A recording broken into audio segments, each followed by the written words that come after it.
Hello security, and welcome back to Let's Play The Legend of Zelda Link's Awakening. In the previous episode, we conquered the entirety of the catfish's maw. Oh yeah. Bit of a fun fact, when I was playing out this Let's Play, I thought for certain catfish's maw was going to take us 2 videos to finish, but no, we finished it in 1. So yay, I'm more efficient than I gave myself credit for. Yippee! Today's video is not going to feature any story progress, it's mostly just going to be side activities that we can do, now that we have access to both the Flippers and the Hookshot. First things first, I need to correct something that I did on accident. So, there is a secret seashell in this spot that we collected a couple of videos ago, I think it was episode 11 or something like that. I did not make a note of it, and so for the past couple episodes, our secret seashell counter has been off, so I do apologize that I didn't catch that sooner. But it's been fixed now, so yay! We get to do things that are fun. Oh, hello, how you doing? Yahoo! I worked too hard and now my broom is worn to the handle. Why do you say Yahoo, but you look so terrified? I never understood that. But also, I gotta point out something that kind of bugs me. Ammo Village is only 4 screens big, and it has a super catchy song, but one of the screens is now occupied by Marin singing the Ballad of the Windfish, which I don't mind. I love the Ballad of the Windfish. It's such a beautiful song. But Elmo Village having such a catchy song, but only being 4 screens big, and now only 3 of them are actually playing the Elmo Village theme, it's a little silly. But anyway, now we're going over this way.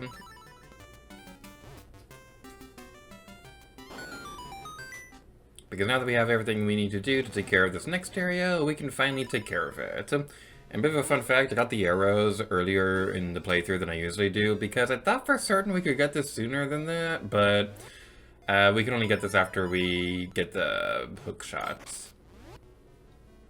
I wanted to see if there was a way we could, like, use the Pegasus boots on that, but I tried for like half an hour or so when I was practicing for this video to try and make it work, but I just couldn't get it to work for the life of me, so that's the unfortunate life story of today. Would you go away? That freaking choo-choo just would not die. But anyway, now we've taken care of all that, we can go over here. And explosion! Oh yeah! I want to walk across that area. I want to walk across this. Come on, I know we can do it. I know we can do it. Yay! We did it. Oh yeah. Now, I can't believe it's taken us this long to demonstrate this, but I thought for certain we showed this already in a previous video, but apparently we never did. Let's head back over towards this direction. Let's head over here. Hoot. The windfish sleeps long and dreamily in the egg above. When you play the 8 siren instruments in front of the egg, he will awaken. This, my friend, is the only way for you to leave the island. Ooh. Mount Tamo Ranch.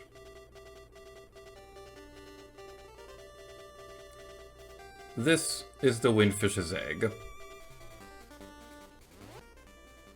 What happens if we play the Ballad of the Windfish in front of it?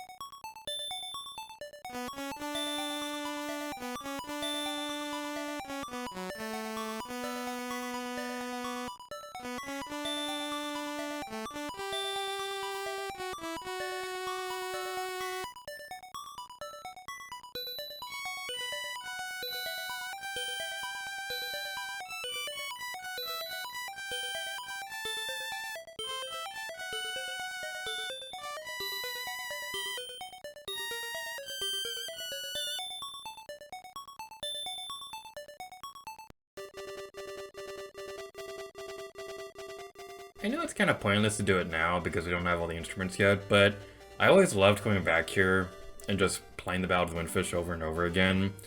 Every time I got an instrument, whenever I played this when I was a kid. Because yes, you can see the instruments on the subscreen right there, but it's just so satisfying coming back here and seeing the progress you've made with all the instruments playing the music alongside you. It's just always like a super satisfying feeling. And a bit of a fun fact, so this Let's Play has actually been foreshadowed for a little while.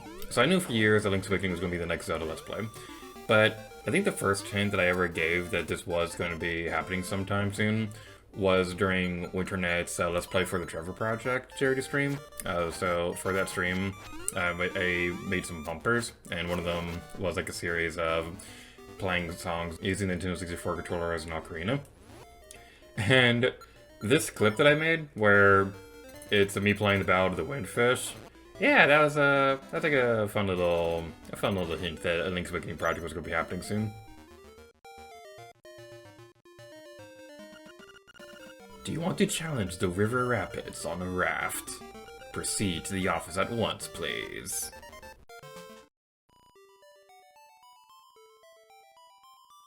Link, check the chest. Wow, this is a nice chest! I know, it's dumb to do it every single time we see a treasure chest, but I just love that stupid thing so much. Okay, now this guy right here, I gotta say, he seems fine looking at us from this direction. Don't ever look at me like that again! I'm sorry, this is gonna sound really mean, but I would say this is a face only a mother could love, but I'm pretty sure not even his own mother would love him. Want to go on a raft ride for 100 rubies? Okay, the raft is ready for you outside. Enjoy. He just looks so dumb. Like, he looks like a Simpsons character looking directly at the screen. Have you ever seen an episode like that where they look directly at the screen? Simpsons characters should not face directly towards the camera.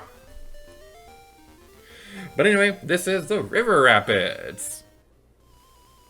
I'm going to try my best to show you the most efficient way to get all the rewards here. Now, it's not possible to get every single reward on a first run, but I do want to demonstrate getting as much as we possibly can. We're playing through this a couple times to go across the area, but basically what's happening is that we're on a River Rapids ride, and we're going to try to get across this area as much as we possibly can. Now, if you end up using a certain glitch to get this area sooner than expected, you know how the rocks feather? There's really nothing you can do in this area. Although it is funny using that glitch to get to this point sooner than you should.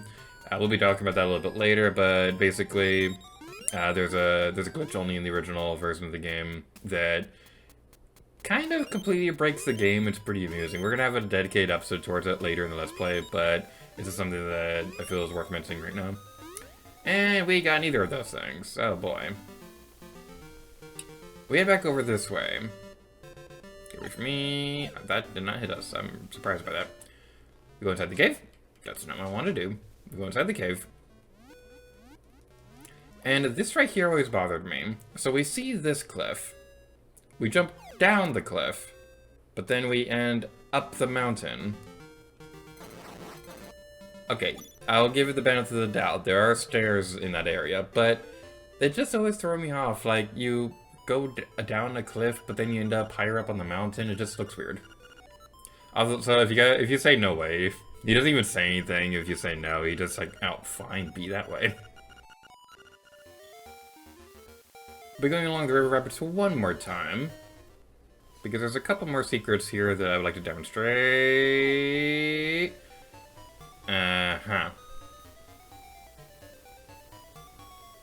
Well, that's a great start to this. Let's try that again, hopefully this time without fail. So, going alongside the far left part of the river rapids, we get a treasure chest! You got 20 rubies. Joy!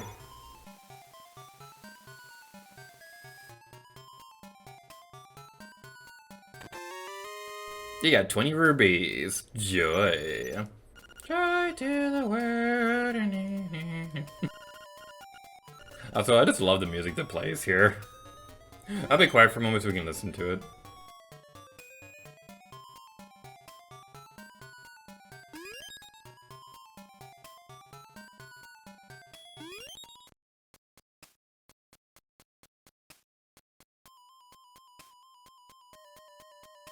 Don't worry about this treasure chest for a little while.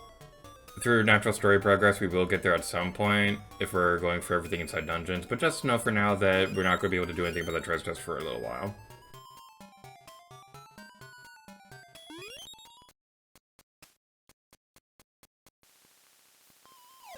I didn't verbally acknowledge it, but if you run in the direction of the rapids, you'll go faster, but if you run against the rapids, then you'll go slower. So that is definitely something that you'll want to keep in mind. We're gonna head back into the mysterious forest for a bit because there's a couple of things over here that we haven't done yet that I feel like are worth mentioning. There aren't any heart pieces or secret seashells or anything like that, but they're definitely worth demonstrating. We go down here. Ooh, it's all dark and creepy.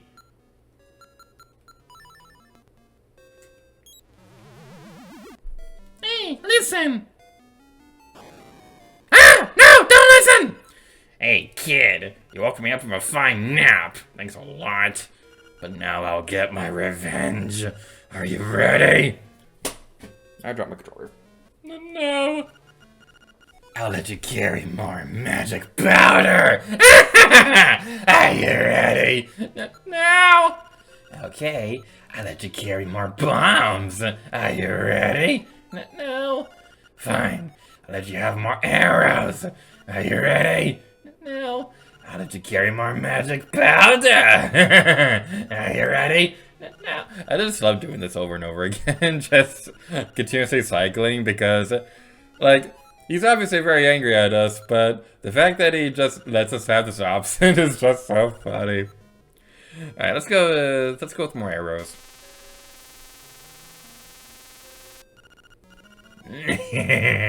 You deserve it. Now look at all the junk you have to carry. Take care. See you again. Did the game glitch? The graphics aren't supposed to be this bright.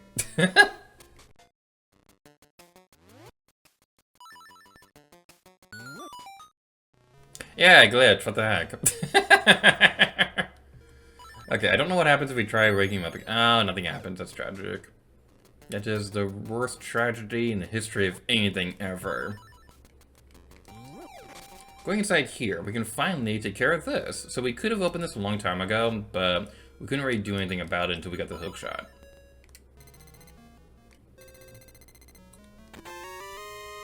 You got 50 rubies. Very nice. Back towards the ghostly grave of ghostliness.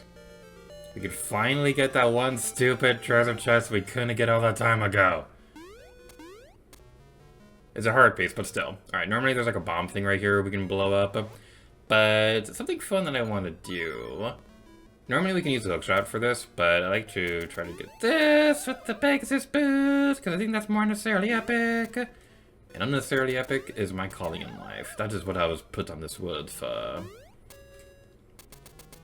Come on, come on. Be unnecessarily epic. Unnecessary epicness. Unnecessary epicness. Yay! Unnecessary epicness! You collected 4 pieces of heart. Now you have a complete heart container. I was watching through a certain somebody's Let's Play of Twilight Princess recently, and man, like, I completely forgot that in that game it required 5 heart pieces to get a heart container, and I remember my first playthrough, that just felt so dirty. My opinion on Twilight Princess has really changed over the years. So, once upon a time, it was my least favorite 3D Zelda game, and I didn't mean that in like a bad way or anything like that. It's just that I considered it to be like the weakest of them all. Like, I felt that every other 3D Zelda game had something a bit more going for it. Like Majora's Mask, you felt the dread of the moon falling over those 3 days. But Twilight Princess just kind of felt a little bit more like a fancy generic adventure compared to the other ones. That's what I felt like when I was a kid. But nowadays, it's much higher up on the list. Like, I'd say it's probably, like, it goes back and forth between whether or not I like Wind Waker or Twilight Princess more. But, man, like, Twilight Princess really is a game that's grown on me over the years. Heading back over this way, this is the entrance to the Key Cavern. We could have gone this as soon as we finished the,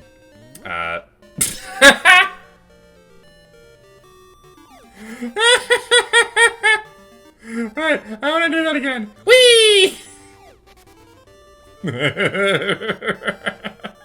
What does it look like from the side?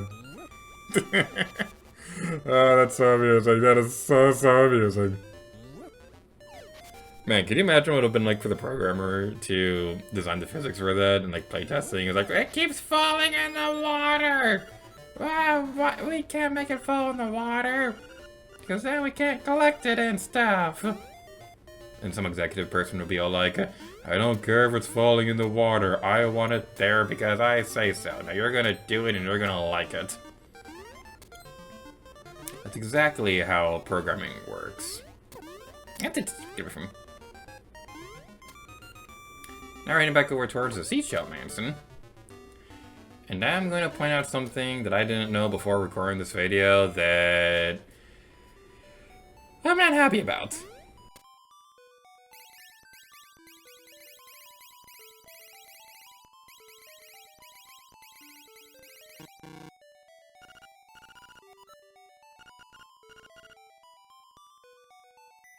So, there is supposed to be a second secret seashell here. And thankfully, I do have an earlier save file that we can use to get the secret seashell on screen. But, my goodness, this is so dumb. So, the secret seashells only appear if you have exactly 5 seashells or 10 seashells. We already got the one that for getting 5 shells. But if you miss that, like if you come back here with 11 secret seashells, that one is gone forever.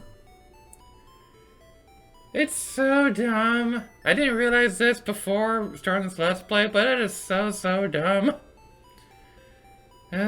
Thankfully, there's enough secret seashells to get all the rewards for this place, even if you miss a few. There are 3 in the game that are missable. I thought before this that only one of them was missable, but that's actually 3. I'm not happy about that. Wow, that was a surprise. Yeah, I'll tell you a secret. Use your sword to poke out dungeon walls. If you hear a hollow clank, you can break the wall with a bomb. Oh yeah, both these trees also say something. There's something that I didn't know about for the longest time. I think it was Miiverse of all things that taught me that you could talk to the trees. So that was a pretty fun discovery.